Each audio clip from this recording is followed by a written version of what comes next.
Assalamualaikum warahmatullahi wabarakatuh. Halo Sobat Anti Korup. Di sini kita mewawancarai salah satu mahasiswa kondang dan juga Gen Z asal UPN. Oke, di sini kita akan cari tahu seberapa melek sih Gen Z terhadap korupsi. Oke, ayo. Oke, Mas. Oh iya, dong. Oke, Mas. Di sini saya boleh tanya-tanya gak terkait korupsi? Boleh. Sebelumnya saya perkenalkan diri. Perkenalkan, nama saya Muhammad Enur Rafiq. Saya dari UPN Kota Jawa Timur. Saya sebagai mahasiswa dari Prodi Sistem Informasi. Oke, Mas, ada beberapa pertanyaan saya mau ajukan.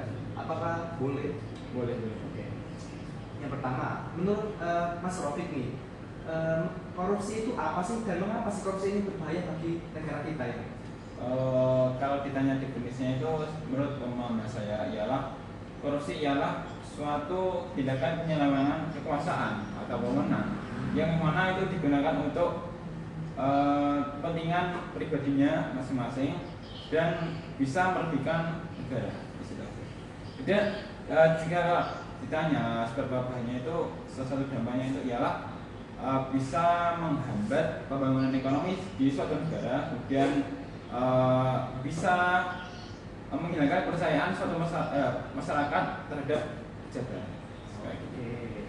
Kita tahu ya, hanya pelaku korupsi itu sudah banyak ditangkap, ya betul. Tapi kenapa sih korupsi itu masih marak terjadi? Bagaimana menurut Mas Rafiq?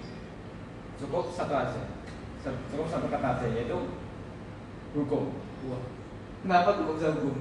Karena khususnya di negara ini, negeri Kakada ini ialah hukumnya itu kayak misalnya ibarat kayak pensil. Gimana kok bisa diibaratkan satu pensil? Karena pensil itu kan tajam ke bawah, tapi atasnya itu tembal kayak gitu. Jadi kayak apa ya? Hukumannya itu gak setimpal sama apa yang diperbuat sama si koruptor itu. Jadi susah nih, dia itu diberi hukuman 10 tahun penjara karena korupsi 2 triliun atau ya seberapa banyak. Kemudian karena karena hakim melihat adabnya atau akhlaknya yang baik, kemudian ia dapat dispensasi sebesar sebesar 7 tahun atau 9 tahun lah kayak gitu kan. Itu enggak adil. Sangat nggak adil ya? Iya, Hukum di Indonesia ini. dan hukum di Indonesia itu tergolong sangat istilah kasarnya itu bisa dibeli. nah, Oke, pertanyaan selanjutnya ya. Apa mau tambah lagi nih? tambah lagi. Oke, boleh. Tambahnya itu semakin Anda punya banyak uang, semakin Anda bisa melakukan apapun. Seperti contoh kayak membeli hukum. Wah, luar biasa nih. Oke, menurut Mas Rafiq ini, lembaga seperti KPK itu sudah bisa 100% nggak untuk memberantas korupsi yang ada terjadi di Indonesia ini? Kalau dikatakan 100% itu kayaknya belum bisa, karena sudah tahu kan lah ya, ada kemarin atau tahun kemarin itu ada kasus KPK itu melakukan ya kayak suap kayak gitu. Jadi kalau dikatakan 100% itu kayaknya belum bisa, tapi bisa. Jika ditanya apakah masih efektif untuk memberantas korupsi, mungkin masih bisa, karena apa ya, dia itu dibentuk, KPK dibentuk itu untuk memberantas korupsi. Dia bisa, caranya itu dia bisa meningkatkan transparansinya untuk apa ya, untuk menangkap koruptor. Jadi dia itu bisa menangkap entah itu pejabatnya dari golongan wakil presiden kah, atau dari golongan suatu pengusaha terbesar kah, atau gimana. Jadi apa ya, dia tidak memandang yang koruptor itu dari golongan apa. Jadi dia itu bisa efektif lah untuk memberantas korupsi kayak gitu. Oke, cukup seperti itu Mas Rafiq. Itu Berarti beda ya. Oke. Mas Rafiq kan sebagai Gen Z juga nih. Oke. Kan? Bagaimana sih cara Mas Rafiq atau ikut andil Mas Rafiq terhadap korupsi atau cara penanggulangannya untuk membantu pemerintah negara ini? Gimana? ini salah satunya aja ya. Boleh. Atau dua juga. Boleh. Salah satunya itu ialah kita itu masih mempunyai rasa prihatin terhadap kebijakan pemerintah yang sangat-sangat korupsi, sangat-sangat melakukan kecurangan. Seperti pada demo kemarin, tahu kan, netizen itu banyak demo besar-besaran di seluruh, bahkan hampir di seluruh Indonesia itu ya karena kebijakan yang sangat-sangat kayak merugikan negara kayak gitu. Jadi apa ya, intinya itu kita itu salah satunya kita dapat menerapkan atau meningkatkan nilai integritas kita. Jadi jika kita mempunyai nilai integritas yang tinggi, itu kita tidak mudah terjerumus kepada perilaku korupsi. Jadi kayak gitu. Jadi sikap integritas atau nilai-nilai integritas itu cukup penting untuk bisa menghindari sikap perilaku korupsi ini. Intinya harus punya sikap integritas gitu, dan prihatin terhadap dan pro terhadap kebijakan yang pro dengan rakyat. Kayak gitu lah. Pro dengan rakyat. The last question nih Mas Taufik ya. Mas Taufik ini kan Gen Z juga mahasiswa ya. Kita tahu ya bahwa korupsi yang besar ya itu dari korupsi yang kecil Mas Taufik. Seperti contohnya itu seperti nyontek ataupun lain-lainnya. Sebagai mahasiswa di Mas Taufik ya, bagaimana solusi untuk menanggulangi ketidakjujuran pada mahasiswa, seperti contohnya kegiatan di organisasi atau apapun lah yang menimbulkan ketidakjujuran?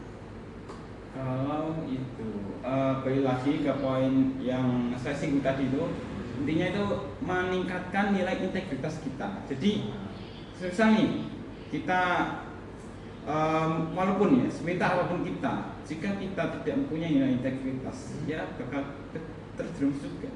Jadi walaupun sebodoh-bodohnya kamu, sebodoh-bodohnya Anda, jika Anda menerapkan nilai integritas Anda, itu bakal mengurangi persentase korupsi Anda. Jadi kayak gitulah intinya.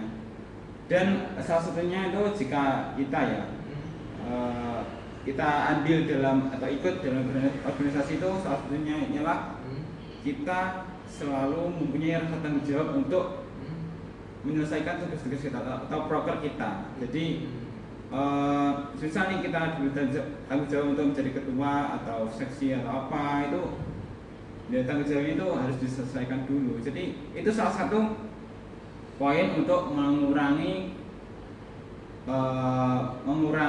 sikap atau perilaku korupsi. Ya, jadi salah satunya itu. Itu Mas Rofi ya.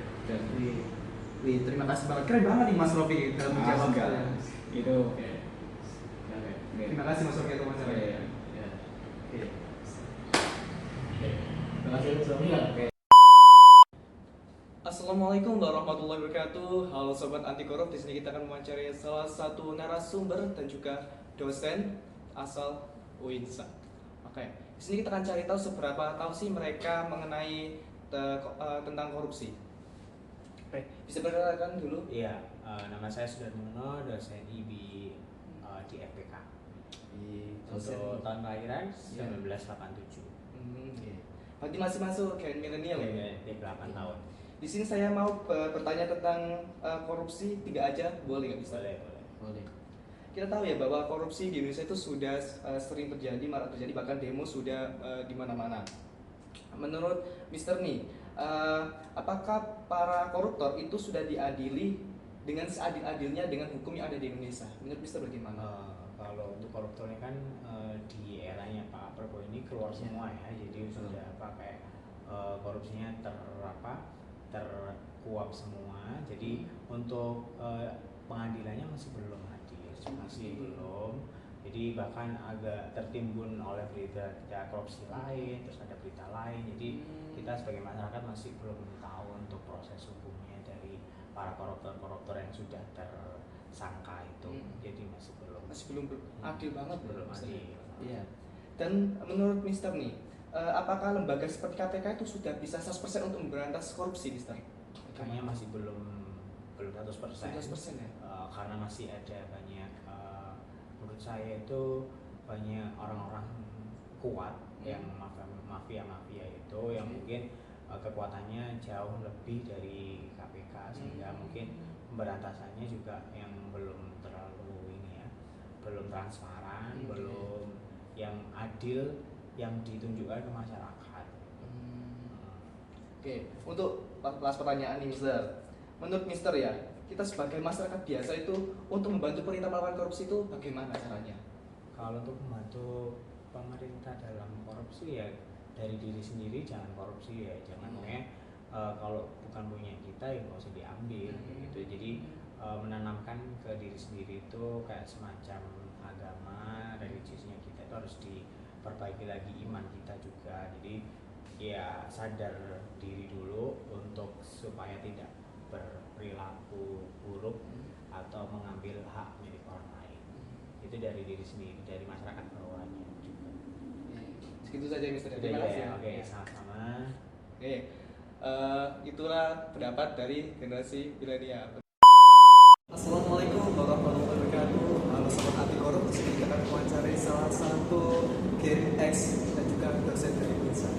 Di sini kita akan cari tahu seberapa melek mereka tentang korupsi.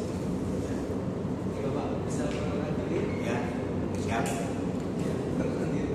Ya, saya Yudi, dosen Fakultas Psikologi dan Kesehatan, yang menurut mereka para pewawancara saya termasuk Gen X, baby boomer. Dan cara bahasa Sunda wis tuwa. Ya. Silakan. Yang pertama kita tahu ya Bapak, korupsi itu akan kita sedang merata terjadi. Ya.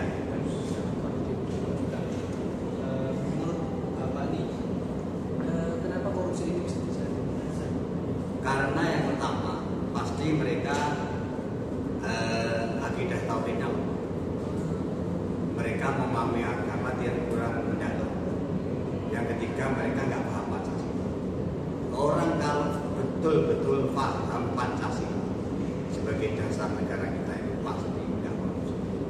Karena mereka nggak ngerti Pancasila itu seperti apa. Pancasila hanya dihafal, tidak dijiwai. Itu penting saya sampaikan bahwa Pancasila dijiwai, agama dijiwai, akidah tauhid dijiwai, tidak hanya sekedar membaca kalimat syahadat, tetapi mengaplikasi dan menjiwai makna itu. Saya kira kalau kita ini sebagai bangsa Indonesia yang konon sebagai NKRI, harga mati, tapi ya masih banyak yang begitu-begitu. Oleh karena itu ya mari kita berangkat bersama-sama, dimulai dari diri kita, keluarga kita, masyarakat kita, lingkungan kita, terus senantiasa apapun. Ya, lanjut. Untuk pertanyaan selanjutnya Bapak, kita tahu ya bahwa lembaga KPK itu bertugas untuk memberantas korupsi. Tapi apakah itu bisa 100% untuk memberantas korupsi di Indonesia ini? Kalau kita boleh sebutkan ya bisa saja. Ya sudahlah, kita tidak mengatakan siapa yang salah, siapa yang benar, tetap berkomitmen KPK, lembaga hukum itu semuanya bermuara pada satu tujuan, yaitu berantas korupsi, ciptakan negara ini negara anti korupsi. Banyak lagi Bapak. Ya. Bahkan lahir di masa Orde Baru Bapak. Ya. Apa sih perbedaan korupsi di masa dulu dan juga masa sekarang? Apakah ada beberapa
siapa tahu kamu nanti pas jadi orang besar yang mulut besar.